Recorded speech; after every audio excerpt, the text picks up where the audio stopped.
One. So the position is correct, guys. So go correct now.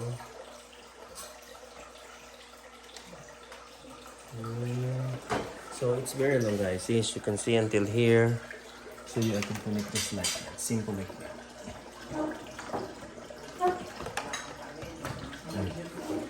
Now it's working. See, as you can see. And